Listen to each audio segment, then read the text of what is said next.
You're listening to HowStreet.com radio, available online at TalkDigitalNetwork.com. Welcome to HowStreet.com radio, the online source for market opinions.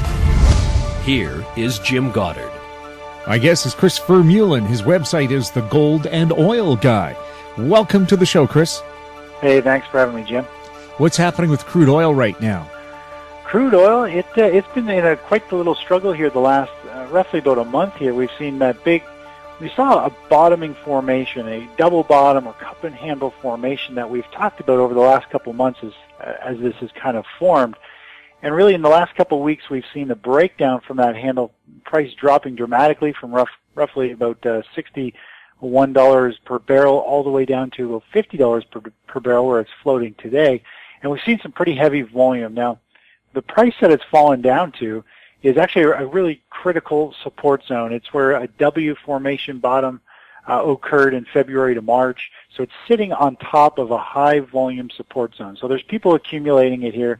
And, as long as it can hold up here, eventually we're going to see this selling momentum fade, which we are seeing because volume is slowly dissipating. There's fewer and fewer sellers. And we could see this easily, I think, rebound and start to head back up to around the $56, $58 per barrel. But we've seen continued weakness. There's a lot of bearishness in the energy sector, and we can really see that with energy stocks. Energy stocks continue to underperform. We've seen zero big money players stepping in and accumulating any oil stocks. So that's not a good sign. And until we see that, really you want to steer clear of the energy sector. And, it's just not something you want to touch right now simply because oil is at support. It's oversold. But the thing is, the energy or the oil stocks are showing zero strength. So I don't know if we're going to get a bounce. It's just a real mixed bag. It's a total neutral market where it's trading. We could get an oversold bounce, but there's no accumulation. So sellers could just continue to pull this down. This is a very low probability entry point for crude oil to go long or short. Some people have said to me they wouldn't be surprised if it dropped into the 40s or even high 30s. Yeah, I completely agree. I think we could potentially see that happen. If it starts to break down, the energy oil stocks are starting to break down, making a series of lower lows now. And if we see this start to crack and pick up speed, then I think we could see about $36 per barrel on crude oil. And that could happen fairly quickly. Really, within the next couple of weeks, we could see it slide very quickly to that level. Is one of the problems all the storage spaces are full? Yeah, that's definitely one of the big problems. But I think we're really kind of getting into more of like a deflationary commodity deflation. We're just not seeing the demand for commodities. Usually, precious metals, everything is getting decimated. The deflation is killing it. People are so conservative. They're worried about losing their jobs. There's just not as many sales going on as people anticipated, and people are just contracting. They just don't want to go out and buy and expand. Everybody's holding their money very tightly. So we're just seeing prices of commodities fall, demand is falling, and we can really kind of get a feel of that through the transportation index and the industrial index, the XLI ETF, which is the industrial, and the IYT, which is the transport. They've broken down technically on the chart several months ago. They're underperforming, and usually we see those two sectors lead the broad market. Industrials, we're just not seeing the demand there. They're underperforming. Transportation companies, they're just not shipping nearly as much as they used to.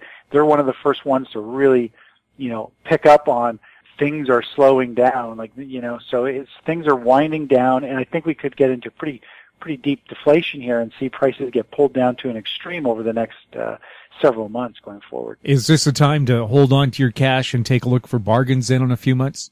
I think it is. I think this is definitely the time. It's not a time to be putting any new money to work. I think in the stock market, when it comes to commodities, I think you're best to wait. I think we're about to see a pretty sharp slide lower in commodities in general.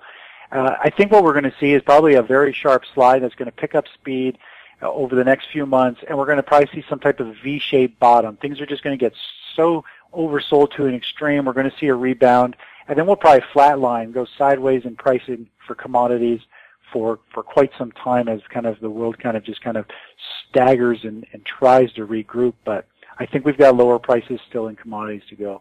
You say so many people pay attention to the big boys, the Dow, the NASDAQ, the S&P, but what about the Russell 2000 that looks after small caps? You said that made some interesting moves. Right, yeah, we've seen some really interesting plays being done, I think, by the big institutions who are slowly distributing shares to the average trader. And yesterday was interesting because we saw the major stock markets, the Dow, the S&P 500, the NASDAQ, they all traded higher yesterday. Yet the Russell 2000 actually traded sharply lower, and it's a lot more shares.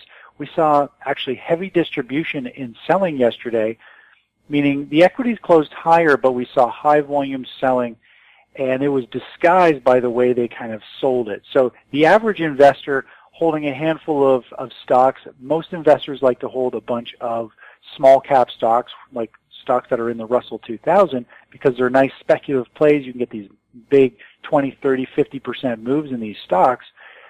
But so the equities market closed higher yesterday, but most investors saw their accounts, their portfolios trade lower, and they're all scratching their heads wondering why. Well, these institutions are unloading massive amounts of shares of these speculative stocks on a big update in the market, and people don't really pay much attention to the Russell 2000. They pay attention to the Dow, the S&P 500, the NASDAQ. So they completely disguised the heavy selling that they did.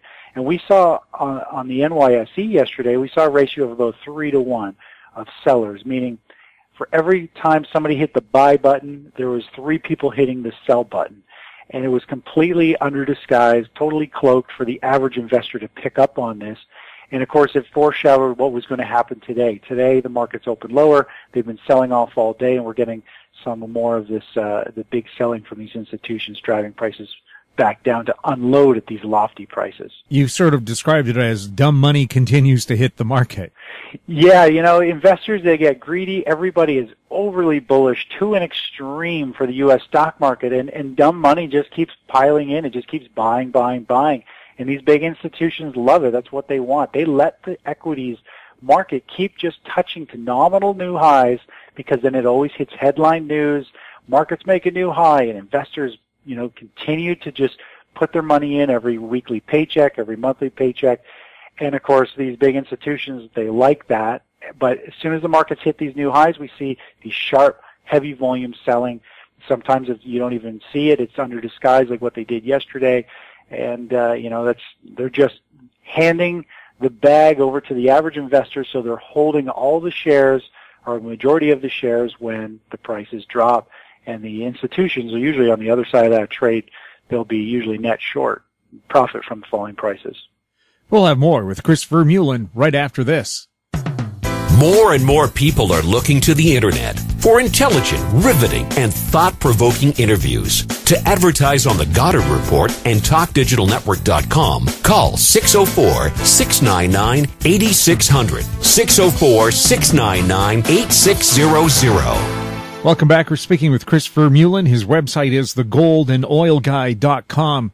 Chris, what is happening to gold? We had a mysterious Sunday night sell-off, $2.5 billion worth of gold that brought the price down. Do we have any idea who did the selling and why? Yeah, it looks as though when the overseas market opened there in China, when it opened, it seems there was a big seller out there that obviously, or from what it looks like, doesn't know how to unload shares without causing a serious market move. Somebody wanted to unload shares, or they didn't know what they're doing, and they just drove the price straight down, heavy volume. It happened within a few minutes, and of course that was enough to break a significant support level in gold, where it should have found support. It broke through that level, and then it created a chain reaction of even more selling, of investors getting rid of their positions. And of course, yesterday we saw that big kind of continued drop, and gold miners got hit really hard, down on average about 11%. Gold stocks. It was a bloodbath yesterday. People were running for, they're running for safety and just dumping their gold stocks. And I think this is just the beginning. I think we're going to see quite a bit lower prices going forward. Now, yesterday I do have, with some cycle analysis, over the next week, technically we should see gold put in a bottom here. Gold actually tagged a Fibonacci circle extension level, which is a type of analysis I use for time-based moves. And it actually tagged that level yesterday, and we've had a nice rebound off that low, and that was around the 1090 90 level in gold, and we're trading around 1100 right now in ounce. So we're kind of at a little bit of a cycle low. We're at a time cycle also. So I think we're going to see a little bit of a bounce or pause that could go on for a month or three here, but I think we're going to see more selling take place, and gold miners are going to continue to be under pressure. Is this a good time to, again, hold off if you're interested in gold miners, see how low they go? Yes and no. It really depends on the type of gold miners you're getting into. I think there's some little hidden gems out there. I know that when the commodities market does put in a bottom, gold and silver put in a bottom, there's a certain type of stock that I look for that's got ridiculously high amounts of potential, and they're usually small micro cap companies that are, just exiting the exploration stage. They've got just going into production. So I like little tiny companies like that. They have huge upside potential. And the nice thing about some of these penny stocks is that they can't really do financing under 5 cents. And a lot of these companies are trading between the 3 and 7 cent levels. So most investors, when they get into issuing shares, they're trading at a price where most investors for those companies have their money in place. So it's kind of riding or sitting near a bottom. So there's some plays, only a handful, about 10 or 12 little plays that I like that are going to have great potential that I think that I've actually been accumulating for long-term for a hold. But I don't think you want to be holding the big gold stocks that you see listed in the GDX ETF and the GDXJ juniors. I don't think you really want to be in most of those, because that's where a lot of, I hate to say it, but the masses are, I guess. The masses are kind of in there, and they trade emotionally, and they're going to drive the prices down because of fear of gold continuing to fall, and they're just going to kind of really pummel those prices, where I like to get these little tiny hidden gems that are sitting at support. All the investors, are at the same price. They see the big picture. They're about to go into production, and they've got huge upside potential and limited downside, in my opinion. Will biotechs be dragged down when other commodities come down as well? When the commodities come down?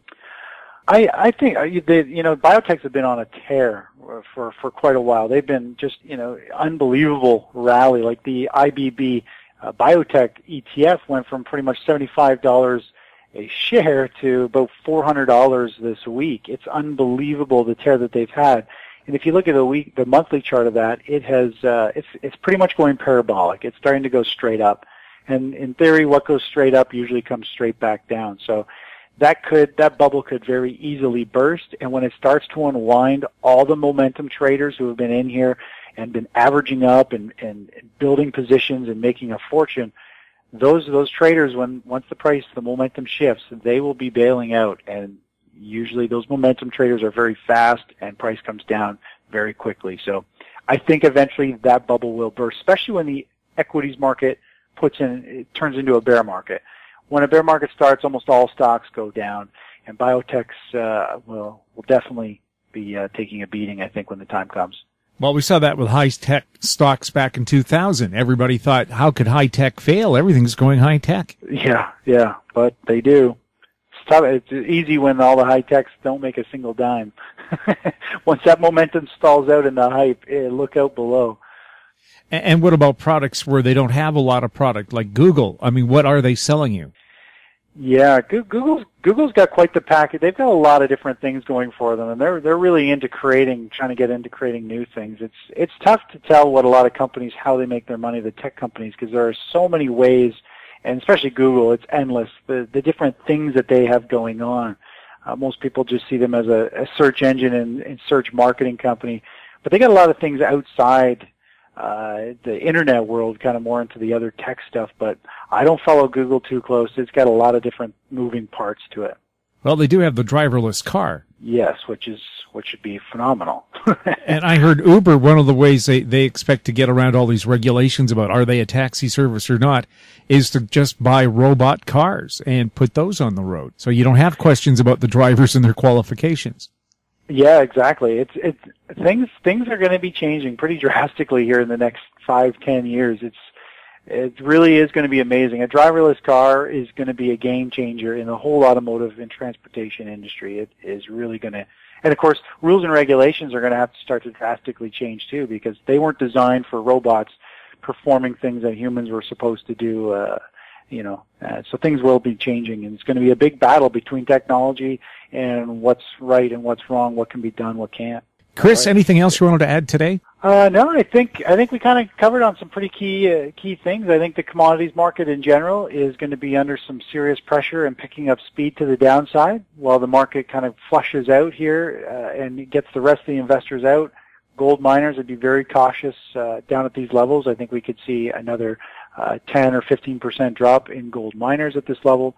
And eventually, we're going to see the bottom in commodities, but I don't think it's going to happen in the next anytime too soon. I think it'll be late this year at the earliest. Thanks a lot, Chris, for chatting with us. All right, take care, Jim. Thank you. My guest has been Chris Vermeulen, his website, thegoldandoilguy.com. You're listening to HowStreet.com Radio. Our popular YouTube channel is Talk Digital Network. Find us on Twitter at TalkDigitalNet. Comments about the show can be sent to info@HowStreet.com. I'm Jim Goddard. Comments made on HowStreet.com Radio are an expression of opinion only and should not be construed in any matter whatsoever as recommendations to buy or sell any financial instrument at any time. Available online at TalkDigitalNetwork.com. HowStreet.com Radio is a production of HowStreet Media Incorporated.